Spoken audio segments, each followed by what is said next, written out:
नमस्कार छात्रों, मैं डॉक्टर रमाकांत आप सभी छात्रों का अपने इस channel the chemistry with doctor Ramakant में स्वागत करता हूं। सभी छात्रों व व्यूअर्स को होली की हार्दिक शुभकामनाएं। छात्रों, most important tips for board exam अर्थात बोर्ड एग्जाम के लिए महत्वपूर्ण टिप्स क्या हैं, आप अपने प्रश्नों को अपनी उत्तर पुस्तिका में किस तरीके से लिखेंगे, क्या एक लिखने का सही तरीका है, इस पर मैं एक वीडियो आप बनाकर लेके आ रहा हूँ। छात्रों, आप देखेंगे निश्चित तौर पर आपको ये बिंदु पसंद आएंगे और ये आपकी सफलता की कुंजी बन सकते हैं।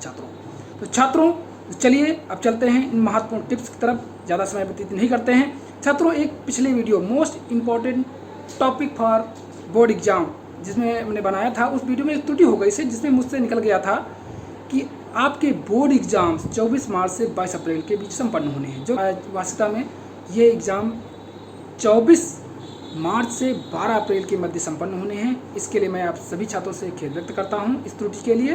तो चलिए छात्रों अब चलते हैं इस वीडियो में कौन कौन से टिप्स आपको ध्यान दें। छात्रों, निश्चित रूप परीक्षा में आपको कापियाँ पहले मिल जाती हैं।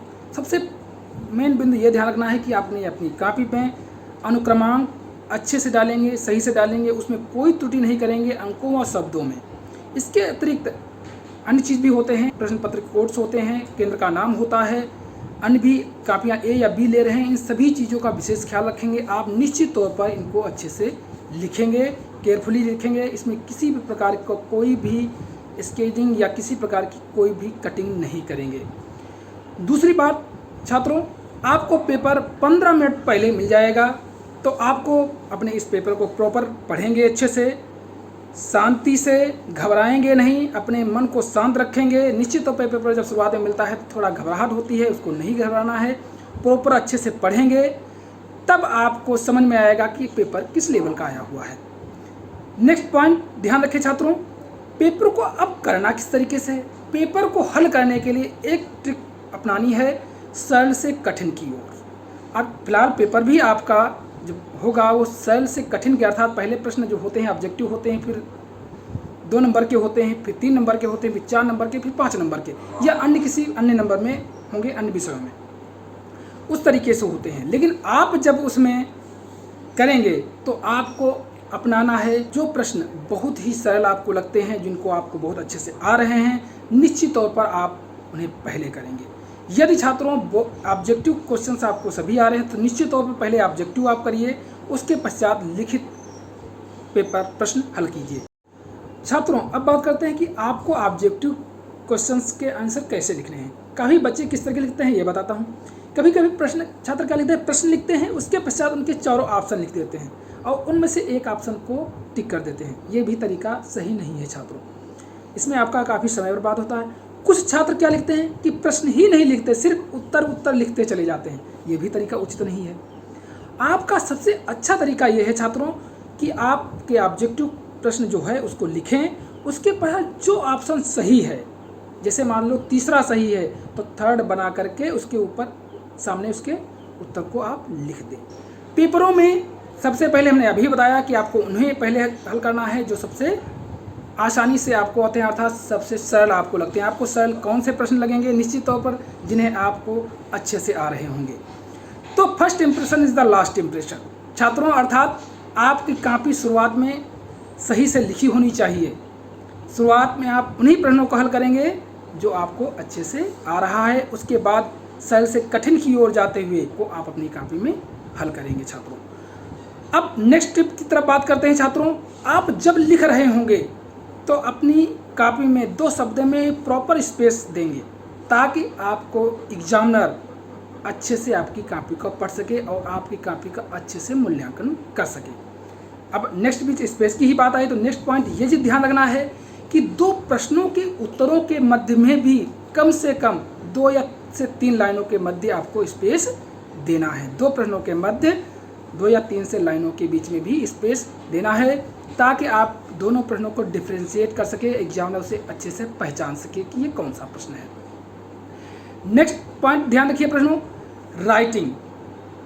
बहुत छात्रों की राइटिंग अच्छी होती है, लेकिन बहुत छात्रों की राइटिंग खराब होती है। निश्चित तौर पर जिनकी राइटिंग अच्छी होती है वो मोस्टली बच्चे अच्छे नंबर पा जाते हैं, लेकिन जिनकी राइटिंग खराब होती है वो क्या करें।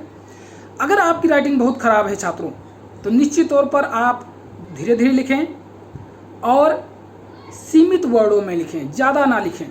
अगर आपकी राइटिंग बहुत ख़राब है तो आप फिर से ध्यान रखिए, सीमित वर्डों में धीरे धीरे लिखें ताकि आपके लिखावट सही रहे, एग्जामिनर आपको अच्छे से पढ़ सके और आपको सही से नंबर दे सके। अब नेक्स्ट बात कर लेते हैं छात्रों, उत्तर पुस्तिका में जब आप लिख रहे हैं अगर त्रुटि होती तो क्या करना चाहिए। देखिए, मोस्टली आपको कोशिश करनी है कि आपकी उत्तर पुस्तिका में विशेष कोई कटिंग ना हो। फर्स्ट पेज में तो बिल्कुल नहीं होनी चाहिए। अगर किसी कारणवश त्रुटि हो जाती है तो उसको एक बार ही सिर्फ क्रॉस करना है, उसमें बहुत ज़्यादा क्रॉसिंग नहीं करनी है। इस तरीके से गलत इमेज जाती है एग्जामिनर के मन में। ठीक छात्रों, हेडिंग जो आप डाल रहे हैं उसे साफ लिखें, स्वच्छ लिखें।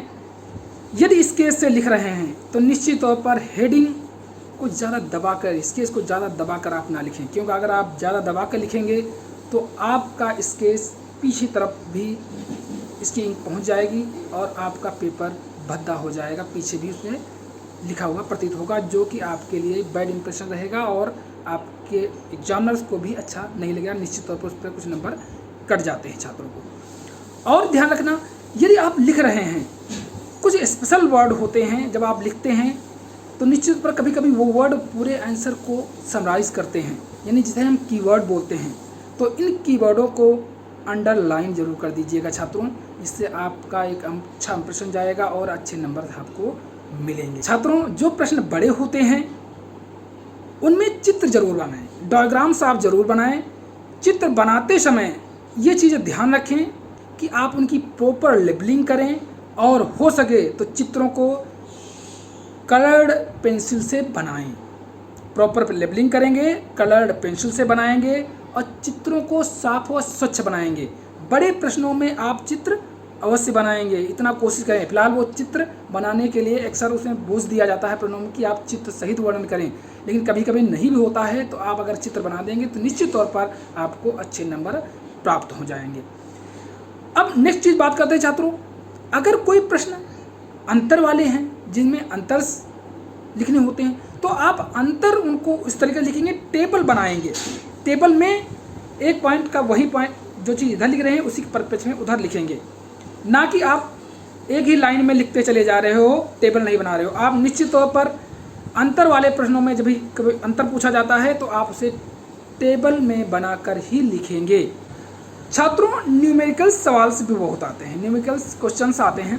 तो न्यूमेरिकल्स क्वेश्चन कैसे करने होते हैं? देखिए, न्यूमेरिकल्स क्वेश्चन को आप जब भी करें तो प्रश्न पहले क्या कह रहा है, अर्थात हल करने में आप लिखेंगे प्रश्नानुसार, प्रश्न क्या कह रहा है, उसके पश्चात उन चीज़ों को लिखेंगे जो चीज़ प्रश्न की डिमांड कर रहा है। सर, जैसे मान लीजिए किसी क्रिस्टल की डेंसिटी पूछ रहा है तो डी के आगे प्रश्न चिन्ह बना देंगे ताकि आपके स्पष्ट हो जाए कि आपका प्रश्न कह क्या रहा है।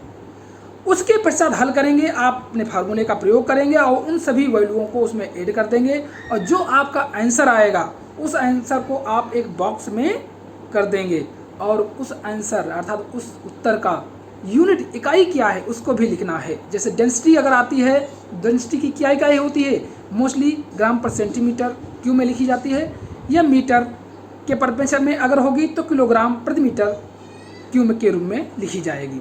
तो ये तुम्हारी हो गई न्यूमेरिकल क्वेश्चन के लिए। अब छात्रों, बात कर लेते हैं मार्जिन कि आप लोग क्या करते हैं कि जब आप कापियाँ लिखते हैं तो कापियों में, जैसे ये कापी है, मान लीजिए क्या करते हैं, ये कापियाँ हैं, जैसे इस तरह की बोर्ड की कापी है आपको मिलती है छात्रों, तो आप इधर से काफ़ी मार्जिन छोड़ देते हैं, इधर से काफ़ी मार्जिन छोड़ देते हैं। ये आपको मार्जिन इधर से ज़्यादा नहीं छोड़ना है। एग्जाम में इतना बेवकूफ़ नहीं होता है कि आप पेज बढ़ने के लिए आप ये करें, मार्जिन कम दें, मीन 2 सेंटीमीटर लगभग इधर मार्जिन दें, 2 सेंटीमीटर इधर का मार्जिन दें, ताकि अगर कोई कापी किसी में कट फट उठ जाए या किनारे कुछ लग जाए तो आपका लिखा हुआ शब्द मेंटेन रहे। तो आपको मार्जिन कितना देना है, दोनों तरफ कितना देना छोड़ना है, 2 सेंटीमीटर इधर से और 2 सेंटीमीटर लगभग इधर आपको छोड़ना है, इससे ज़्यादा आपको छोड़ना नहीं है। ठीक छात्रों, अब बात करते हैं, छात्र अक्सर पूछते हैं कि सर प्रश्न कितने लाइनों में या कितने शब्दों में लिखें। देखिए छात्रों, प्रश्न पत्र में ही लिखा होता है कि आपको इतने शब्दों में उत्तर लिखने हैं, लेकिन आपको बता देता हूँ, अगर प्रश्न आपका 1 अंक का है लिखित में तो आप उसे मिनिमम 1 से 2 लाइन, 2 लाइन तक लिखें। 1 अंक के लिए मैक्सिमम 2 लाइन लिखें। अगर आपका प्रश्न 2 अंक का है तो आप 4 से 5 लाइन के बीच में लिखें। ठीक, अगर आपका प्रश्न 3 नंबर का है तो लगभग 7 से 10 लाइनों के मध्य आप लिखें। ठीक छात्रों, इससे ज़्यादा के हैं तो आप उनकी रेंज बढ़ जाएगी। कोशिश करें जितने बड़े प्रश्न हैं आप उन्हें स्पष्ट लिखें, हेडिंग अच्छे से डालें और उन प्रश्नों के बीच शब्दों का जो है आप स्पष्ट गैप रखें थोड़ा, ताकि एग्जामिनर को अच्छे से समझ में आए। जी हमने अभी पहले भी आपको बता दिया है। फिलहाल जो शब्द लिखे जाते हैं बोर्ड एग्जामों में कोशिश करें, उधर नहीं भी होते हैं, लेकिन आप अगर फिगर अच्छे से बना देते हैं बड़े प्रश्नों के लिए तो आप कम शब्दों में भी अच्छे नंबर प्राप्त कर सकते हो। छात्रों, हम तो एक रसायन विज्ञान के अध्यापक हैं, तो विज्ञान में जरूर मैं एक टिप्स दूंगा कि आपको रासायनिक समीकरण जरूर लिखनी है। आप भले कुछ अन्य चीज़ लिखना भूल जाओ, लेकिन रासायनिक समीकरण अगर आपसे संबंधित कुछ भी प्रश्न है तो आप उसे रासायनिक समीकरण जरूर लिखेंगे। कभी कभी बहुत सारे प्रश्न छात्र पूछ रहे थे कि सर इसे बैलेंस कैसे करें, तो अगर बैलेंस नहीं कर पा रहे हो तो अभिकारक व उत्पाद आप लिख दीजिए, हम तब भी नंबर उन्हें देते हैं। अध्यापक एग्जामिनर फिर भी नंबर देता है अगर अभिकारक व उत्पाद उसमें लिखा होता है, बैलेंस नहीं होती समीकरण, फिर भी हम उसे नंबर देते हैं। उप उत्पादों पर विशेष ध्यान हम लोग नहीं देते हैं, मेन उत्पाद आपके समीकरण में होने चाहिए। तो छात्रों, जो हमने ये टिप्स बताए हैं, निश्चित तौर पर ये टिप्स आपके लिए बहुत ही महत्वपूर्ण हैं। इन टिप्सों का आप निश्चित तौर पर पालन करें और अच्छे नंबर लेकर के आएँ, और पूरा विश्वास है कि आप अच्छे नंबर लेकर आएंगे अगर इन टिप्सों का पालन करेंगे। मैंने इन टिप्सों को बहुत ही शॉर्ट के बहुत ही संक्षेप में बताने की कोशिश की है। छात्रों, आपको मेरा वीडियो कैसा लगा हमें कमेंट करके बताएं। और काफ़ी छात्रों की डिमांडें थी सर न्यूमेरिकल से संबंधित कुछ प्रश्न हमको बता दें। हम कोशिश करेंगे अब न्यूमेरिकल से संबंधित भी एक वीडियो जल्दी लाएँ, ताकि आपके जो केमिस्ट्री का पेपर है उससे पहले हम आपको ये न्यूमेरिकल्स का एक वीडियो प्रोवाइड कर सकते हैं, ताकि आप आसानी से अच्छे से समझ जाएं छात्रों। तो चलिए अब आपको मिलेंगे हम नेक्स्ट वीडियो में, तब तक के लिए धन्यवाद।